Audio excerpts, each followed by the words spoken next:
Aneh kan? Udahlah ya kan. Stop lah berita-berita seperti itu gitu. Netizen butuh berita yang berkualitas gitu. Stop normalisasikan hal-hal seperti ini gitu.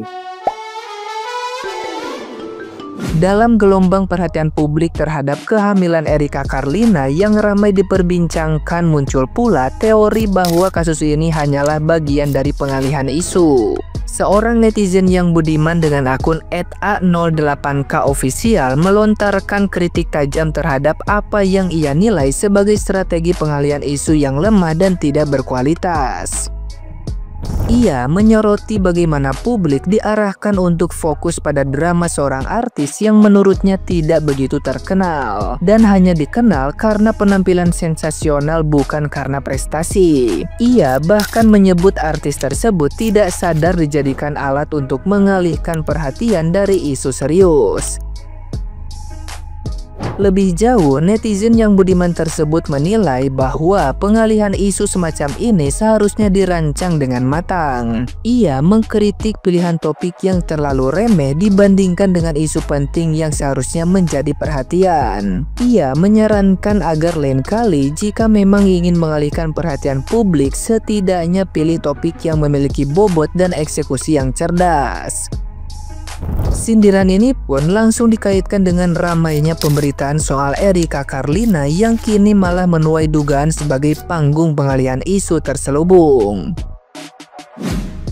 Lu yang enak-enakan, tapi air matanya lu bagi-bagi. Lu yang gue citre, dramanya lu share ke publik.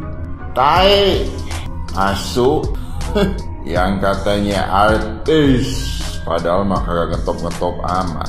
Dikenal publik aja karena modal seksi sama buka-bukaan doang. Aduh, mau aja dijadiin pengalihan isu.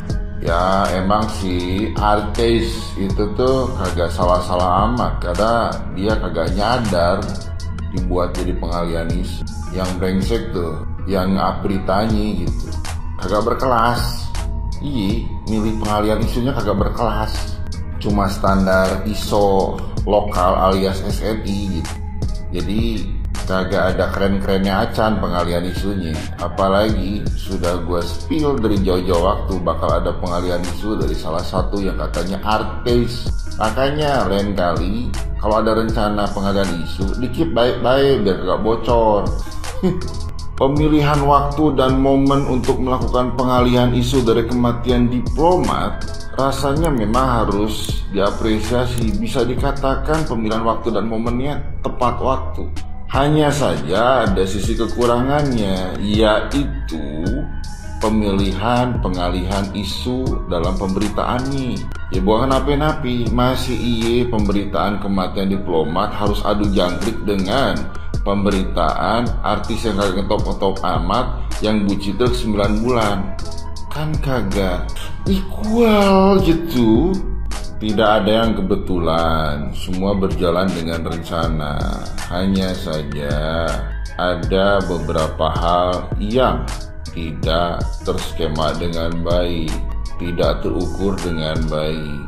Makanya lain kali keep rencana pengalihan isu dengan baik agar tidak bocor, dan pilih berita yang berbobot agar pengalihan isunya bisa berhasil. Jangan yang kayak beginian gitu. Nah, gimana nih menurut netizen yang terhormat? Silakan berkomentar ya. Apa di sini yang udah muak banget sama mereka, kayak bisa nggak sih kita berhenti ya ngasih panggung gitu, ngasih viral drama tai-tai influencer? Nggak penting, ini yang lebih penting tau kalian. Lu yang pergaulan bebas, lu yang ngewek, lu yang bunting, terus semua orang harus apa? Harus peduli sama aku? Bisa nggak sih kayak kalian tuh kayak godo amat nih, lebih penting nih. Gara-gara drama tai-tai ini ya, kasus ini jadi tertutup. Bisa jadi gue duga deh ini pengalihan isu. Kalian viral video ini aja nih. Tahu nggak kalian di waktu yang bersamaan dengan drama sialan itu ya, kalian hebohkan sama mereka tuh Tuh, kalian lihat, tambang batu bara di IKN yang ilegal. Terciduk negara rugi sampai 5,7 triliun. Ini yang harus kita viralin, ini yang harus kita kaos sama-sama kasusnya. Ini kasus bisa terbongkar gara-gara masyarakat di IKN itu ada yang curiga. Apresiasi dong mereka, viralkan. Tuh, gara-gara kasus pergaulan bebas, kasus yang lebih penting dan ini demi negara kita tertutup. Gila ya, sekarang di Indonesia kayak bunting luar nikah itu kayak wajah. Gila lu. Terus fansnya lagi yang aneh, maksa orang untuk peduli dengan cerita sampah. Aneh. Guys, karena banyak banget yang pengen gua bahas soal kasus Mbak R. Sorry banget, gua nggak ada urusan sama hal-hal seperti itu. Tapi jujur, gua ke-trigger untuk berpendapat. Ya, ini pendapat pribadi gua aja ya. Soal kasus tersebut. Cuma yo, what the fuck, man? Support, kamu harus kuat lah, inilah segala macam. What the fuck, man? Did you think R is a rape victims or something? Ketika katakanlah Mbak R itu adalah korban, gue setuju gitu. Malah gue ngerasa simpati dan kemanusiaan ada di sini. Ketika kalian bilang support, kamu kuat ya. Ini enggak, ini bukan masalah gitu loh. Maksud lu apaan bilang Tuhan tidak main-main menciptakan kamu? What the fuck, man? What the fuck? Aneh kan? Udahlah ya kan. Stop lah berita-berita seperti itu gitu. Netizen butuh berita yang berkualitas gitu. Stop normalisasikan hal-hal seperti ini gitu. Apa jangan-jangan di Indonesia bakal dinormalisasikan free sex itu, ha? Bro, please lah. Ada banyak berita lagi yang lebih penting. Nih, mega korupsi yang ada di IKN pertambangan. Aduh, kalau gue bahas di sini mungkin video ini 10 menit 20 menit guys, dan keselamatan gue juga terancam gitu kan. Jadi udahlah, kalau kalian ngerasa itu berbobot kalau gue nggak, stop. Beritakan hal-hal yang berbobot aja, karena Indonesia butuh hal-hal yang berbobot. Biar nggak, sudahlah ya. Mungkin itu opini pribadi gue ya. Jadi stop lah.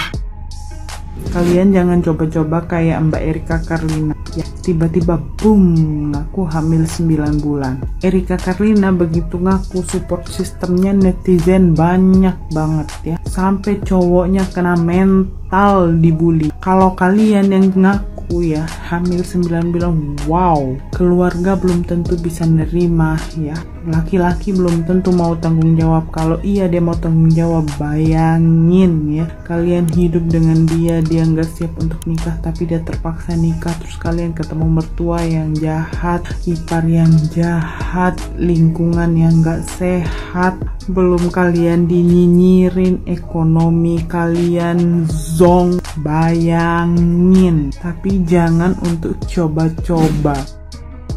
Capek deh gue jadi netizen ini ya kan. Semua urusan masyarakat, urusan artis, urusan selebriti, urusan kasus skincare, urusan apapun, kita yang harus mikirin, kita yang ikut susahnya. Giliran senang-senangnya kemana lu ya kan. Sekarang kasusnya Mbak R sama DJ Pendes, kenapa baru sekarang keluar-keluar setelah 9 bulan? Tekdung ya kan. Dulu pas nggak ngajak-ngajak tuh, endul kayaknya ya kan, berdua-duaan aja. Dia udah begini minta tolong netizen nih untuk menyelesaikan masalahnya. Ngapain? Salah dua-duanya. Tanpa mengurangi rasa hormat saya kepada kaum para perempuan, para wanita ya, tapi tetap aja salah sayang. Karena apa? Kalau lu bener, lu nggak mungkin Hamilton, nggak mungkin Tekdung. Dua-duanya salah. Yang cewek mau aja dihoa-hoe, yang lakinya pura-pura amnesia. Kenapa lu? Kalau udah beda prinsip, bukan berarti jadi urusan netizen. Nggak ada. Kelarin berdua, tanggung jawab berdua, ya kan? Enak-enaknya berdua, susahnya berdua dong. Lo ngobrol berdua, ini enaknya gimana ya anaknya ya, kita kasih nama siapa ya, walaupun kita nggak ini nggak itu, gitu. Jangan yang satu ngadu ke podcast, yang satu bikin klarifikasi. Urusan lu yang hoe, lu yang senang-senang, lu yang keenakan, kita yang kepusingan. Berhenti nggak? Mbak R, jadilah wanita mandiri ya. Jangan buang air mata lu untuk lelaki yang nggak penting. Gue juga laki-laki.